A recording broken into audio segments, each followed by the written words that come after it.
And welcome everybody to my virtual campfire. Alan Warren, the RV Wingman, and I'm going to jump right into it today. I received an email recently from a guy named Wendell, and I wasn't going to read it, and then I thought, you know what? I'm going to run it past you guys and see what you think. He said that I was beating a dead horse when it comes to trying to help people. Actually, Wendell suggested that I stop trying to help newbies and the first-time RV buyers. He said that they're not going to listen anyway, and that until they make those initial buying mistakes, in his words, and they get their own financial screwing, those are his words, that they aren't even able to listen. And I hate to say it, but in a sense, Wendell, I tend to agree. It's like they say, when the student is ready, the teacher will appear. But for too many RV buyers, I think that the student thinks they're ready, and the teacher that appears is some slick talking salesperson who will roll them up like a breakfast burrito and put them into an RV that is not right for them. Well, my hope around this virtual campfire is that we can reach some of those newbies, some of those people who are about to make a very expensive mistake before it's too late.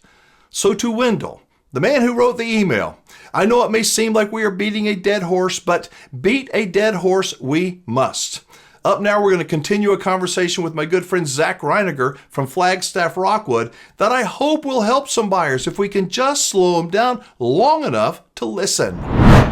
Too many people, at least in my opinion, they find the right RV, but it may not be the right dealer. And it's got to be a fit. Which one is more important, and how do I find the best dealer for me?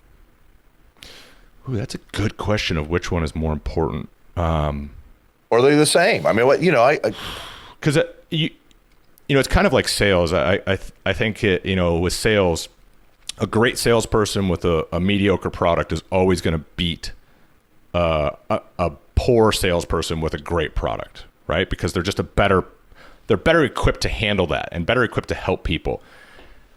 It's a tough question because the product itself is super important for how their experience goes. But then again, the dealer is important for how their experience goes. Because it's inevitable, you're going to have issues with everything out there. There is no perfectly built trailer. There just is not. And so having a good dealer with a good product that you have a good relationship with makes the experience of ownership so much better. I mean, God, it's like chicken and the egg, man. That's a great question. I don't know which one would be more important. Probably product. And I would say that because worst case scenario, you can always take it to a different, better dealer, but you can't necessarily flip out of it as easy as you can taking it to a different dealer. So I would say product probably trumps dealer, but you cannot put a value on having a really good dealer that actually cares about taking care of their customers and wants to take care of you in service and wants to make your ownership experience good. You can pick that phone up and call that salesperson or the service person, and they're going to do whatever it takes to get you taken care of so you can go have that trip with your family. It's invaluable. I would check reviews is a big deal to me. It's if you go to look for a restaurant and you put it in Google Maps and look at the restaurant and it gets 3.6 stars, are you going to go to that restaurant and eat dinner? Probably not. I don't want to get sick from that. It's use your skills to look at that, but at the same time, read those reviews. What are people saying? How do I build that good relationship with the dealer? Because I know eventually, even if I don't have to have it, it'd be nice to have it and at least have established a relationship with somebody at the dealership who knows who I am if I have to come back. Yeah.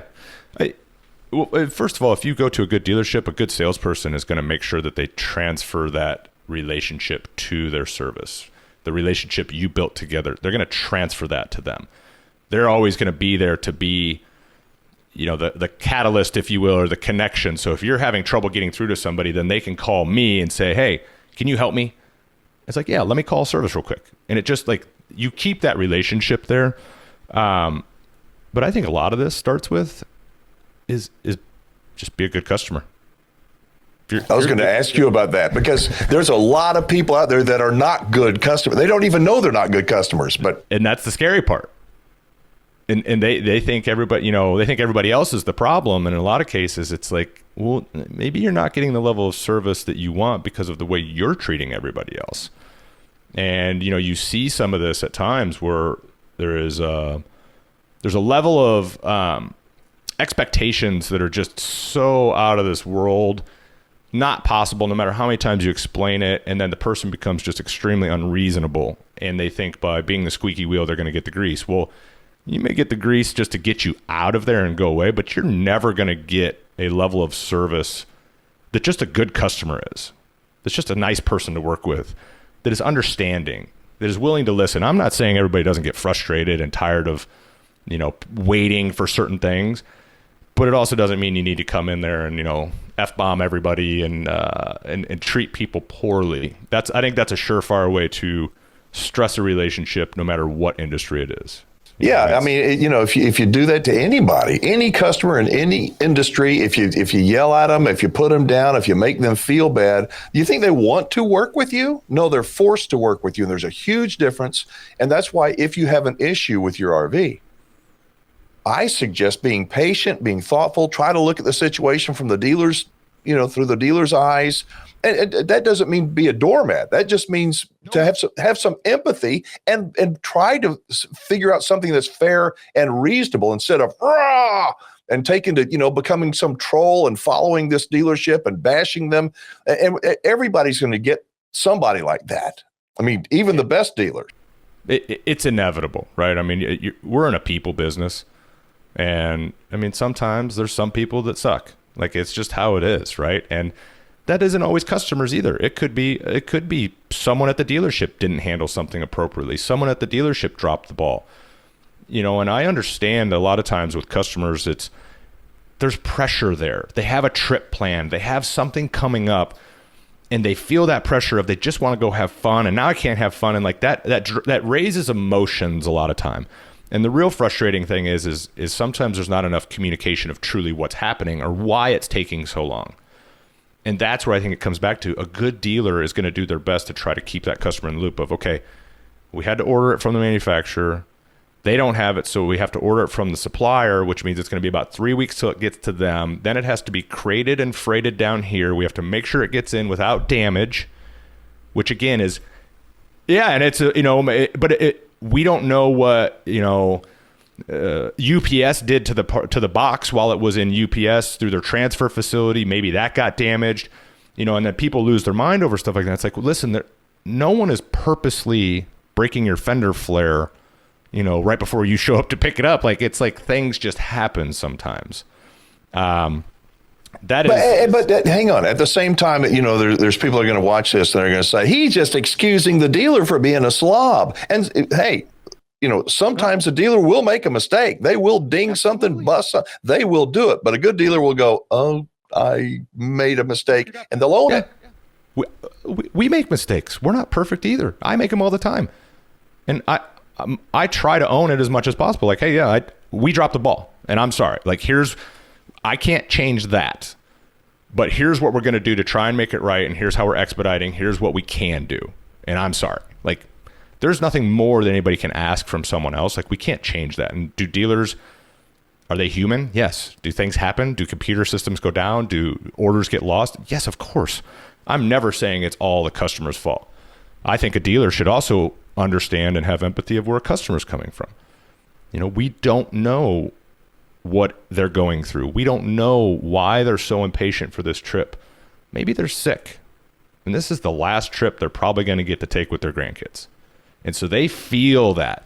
And that's where all this, this is coming from. And so I think it's on both sides. Like, everybody needs to understand that we're all trying to figure stuff out. We all have issues. We all have problems.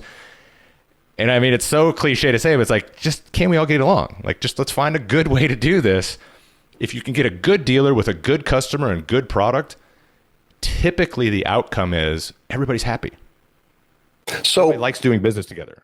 So I am starting to tell people that I think it's a good idea when they're buying a new RV that before they leave, they might want to schedule a date or two to bring their RV in for service and have it on the calendar. It may be 2 months from now. It could be 6 months from now, maybe before the warranty might expire, but have something on the book scheduled instead of waiting until you have an issue. And then you call the dealership. They say, we can't get you in for 2 months. Does that?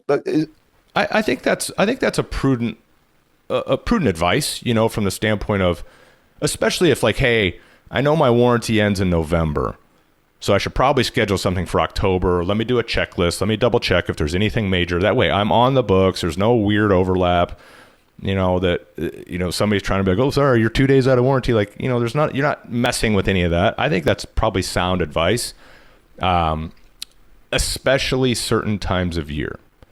If it's summertime, spring, you just need to know that those dealers are busy. Their backlog for service is busy. There's a lot of customers like you that want to go camping and they want service done before season starts. And so I think getting ahead of that is probably a good idea to do something like that, to make sure you're on the calendar, especially if you're aware of certain things that are going on and hey, I'm at a certain point, I got to get this addressed.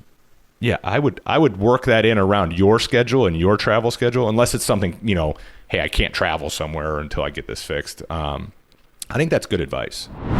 Zach Rininger is one of my go-to guys in the RV industry, and he does his level best to reach those buyers who could really use some help in deciding which RV is the right one to buy. You'll likely see Zach at some of the upcoming RV shows around the country this season. He'll most likely be hanging out in the Flagstaff area. Now, Zach has been working on the manufacturer side of the business for, I think 20 years or so, and I encourage you to go by and introduce yourself if you see him. I think you'll agree that he is a good guy, a smart guy whose heart is in the right place. Zach is kind of like me in that he wants you to be a happy camper. But what do you think about this, folks? Going back to the email I got from Wendell that said that I was beating a dead horse. Do you agree that we should just, like Wendell said, just let folks get their financial screwing and that nobody's going to listen anyway? Or do you think we should continue to do what we're doing? Get the message out there, even if those buyers aren't yet ready to hear it. I'd like to know what you think. We're going to leave it there, but I want to close by saying thank you for your support of this channel and for y'all who also catch the podcast of the RV Show USA radio program. We appreciate you being a part of our online community. Until next time, I'm Alan Warren, the RV Wingman. Be safe, have fun, play nice, and don't leave your good manners at home. Hey, it's Alan Warren. Looking for an RV dealer you can trust? Aren't we all? I hope you'll check out the RV dealers I trust and give them the opportunity to earn your business. These are the best of the best. They really are. Go to rvdealersitrust.com and tell them the Wingman is talking about them.